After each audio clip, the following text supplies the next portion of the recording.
Paano pa nagkita kayo ng greatest what if mo? Yung sa akin kasi, nagkasalubong na naman kami ng landas.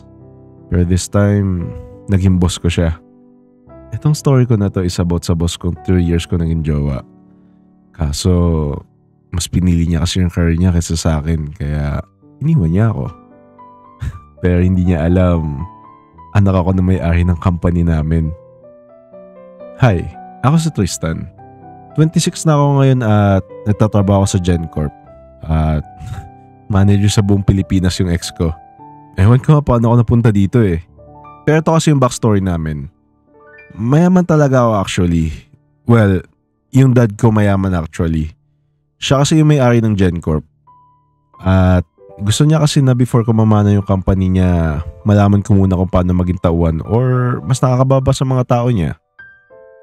Balik muna tayo nung last year ko ng college. Dito kasi kami naghiwalay ng ex ko. Babe, malapit na pala ang graduation. Anong balak mo after natin graduate? Ano kasi Tristan, di ko pa nasabi sa'yo pero gusto ko mag-ibang bansa. Siya nga pala si Gwen. Ex ko siya 2 years ago. Mas pinili niya yung career niya kaysa sa akin. Ibang bansa? Bakit naman kailangan mo pa mga ibang bansa? Babe, alam mo ba kung gaano kababa mga sahod dito sa Pinas? Hindi mo naman kailangan ng mataas na sahod eh. Paano mo naman yun nasabi? Bakit? Ikaw ba magbabayad sa mga pangangailangan ko? Dito sa part na to, lagi niya yun sa akin ginagawa. Lagi niya pinaparamdam sa akin na parang hindi ko siya kaya buhayin. Alam niya kasi sa akin eh, mahirap lang akong tao at hindi ko kaya ibigay yung mga gusto niya. Hindi kasi ako nanghihingi sa mga magulang ko. Especially sa dad ko. May gusto ko siyang patunayan sa sarili ko na kaya ko mag-isa. At hindi ko kailangan ng pera galing sa dad ko. Pero sa ibang way yung tinitignan ni Gwen. So, after graduation, gusto mo magtrabaho sa ibang bansa? Ilang taon ka naman dun? Siguro 1 year or 2 years. So, dun muna tayo maninirahan? Ha? Anong tayo? Ako lang pupunta sa ibang bansa, Tristan. Bakit naman? Hindi ba ako pwede sumama? At ano naman gagawin mo dun? Baka maging pabigat ka lang sa akin dun, Tristan. Alam mo ba kung gaano kamahal mga gastusin dun? Doble kesa dito sa Pinas.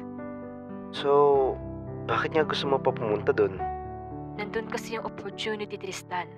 At alam ko na ikaw, hindi mo iniintindi yun. Hindi kita nagigets, Gwen. Tristan, 4 years na tayo. Mula first year of college, wala ka na lang ginawa kundi magpasarap sa buhay. Parang wala nga lang sa'yo kahit wala kang marating eh. May mapasa mo lang yung mga test tapos hindi ka man lang nag-e-effort sa grades mo. Hindi naman porket mababa grades ko at hindi ako nagkukwento ng mga plano sa buhay wala na akong mararating. Bakit? Sige nga. Ano bang plano mo sa buhay? May gusto nga lang ako mapatunayan. Dati mo pa sinasabi yan sa akin pero ni isang beses, hindi ko man lang nakita yung pinapatunayan mo. Ano nga ba pinapatunayan ko? Siguro hindi niya yung nakikita. Pero lagi ko yung pinapatunayan sa parents ko. Naglalakad ako lagi papunta sa school kaysa gamitin yung mga sasakyan na binibigay nila sa akin. At yung pera na binibigay nila sa akin, tinatabi ko lang sa bangko lahat para makita nila na kaya ko mag-ipon. Ayoko kasi mag-spoil na bata tulad ng ibang anak na mayayaman. Kaya ni isang beses mula first year, hindi ako nakita ni Gwen na bumili ng mga mahal na gamit. Tinago ko lang sa kanya na mayaman ako. Ano Tristan? Wala ka na bang masabi? Bigyan mo pa ako ng time mapatunayan yung mga bagay na yun. Anong bagay? Yun nga yung problema eh. Ni imagination mo hindi mo kayang sabihin. So, ano bang gusto mo? Hindi na tayo nag-grow, Tristan. Mabuti pa ngayon pa lang, maghiwalay na tayo.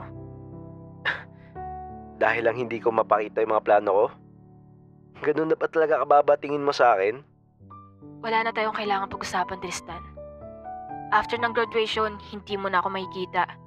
Tatanggalin ko na din lahat ng contacts ko dito sa Pinas. Ikaw ba? Ano ba marating mo pag nag-ibang bansa ka? Mark my words. Pagbalik ko dito sa Pinas, mayaman na ako. So yun lang pala plano mo sa buhay? Maging mayaman? Ano naman? Kesa naman sa'yo na lagi na lang talunan sa buhay. Go for it! Kung yun lang pala basehan mo sa buhay, mas mabuti pa nga talaga na hindi na tayo magkita. Thank you for understanding. Bye.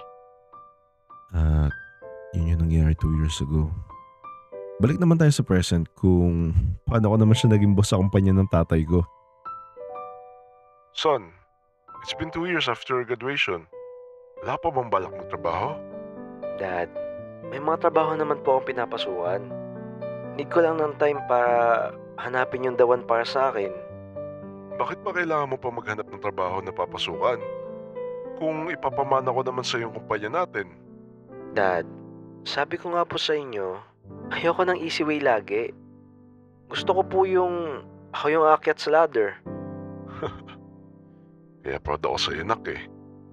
Pero, it's been 2 years na kasi. You're wasting your time finding the right job for you. How about this, son? Magtrabaho ka na lang as call center agent sa company natin. And then, if the HR decides to promote you, then you're climbing up the ladder by your own. Hindi po ba parang madaya naman yun na nakapasok kagad ako? Madaya pa ba yun? Agent na nga lang binibigay kong position sa'yo. You're overly qualified sa trabahong yun, anak. You're also a graduate from business ad. Also, if makakyat ka sa hanggang pinaka-manager ng buong Pilipinas, I'll give you the position of being the CEO. That's actually a good idea, Dad. Sige po, I'll accept your offer. That's my son. Well, bukas start ka na. I'll just ask the HR on the nearest branch to hire you. Or baka mas gusto mo ikaw na lang mag-apply doon mag-isa. Opo, mas gusto ko po mag-apply mag-isa. Okay. Good luck, son. After nung araw na yun, nag-apply kagad ako sa company ng tatay ko. At dun ko siya nakita. Hello po, saan po yung mga mag-a-apply? Fill out ka lang doon, tas pila ka. Thank you po. Habang nag-fill out ako ng application form ko, bigla may humablot ng ballpen na ginagamit ko. Meron nga ako niyan. Excuse me, ginagamit ko pa po siya. I don't care. Mas mahalaga yung pipirmahan ko. Wait, Gwen? Tristan? Anong ginagawa mo dito? Kala ko ba nasa States ka? Well, Tristan, ako lang naman ang regional manager ng GenCorp. So, nagtatrabaho ka dito? Let's just say, ako yung boss sa kumpanyang to. So, ikaw, anong ginagawa mo dito? Teka, application form ba yung fini-fill out mo? Oo. Bakit? Wala ka pa rin talagang pinagbago. Sabi ko kasi sa'yo dati, isipin mo na kagad future mo eh. Grabe ka naman sa akin. Well, good luck sa pag-apply mo sa pinakababa. At huwag ka mag-expect na porkat ex mo ko, ipapapromote kagad kita. Hindi ko naman naisip yun. Pinangungunahan lang kita. Hindi ka pa rin talaga nagbabago. Oh, I've changed. A lot. Let me guess. Dahil yumaman ka. Ano pa ba?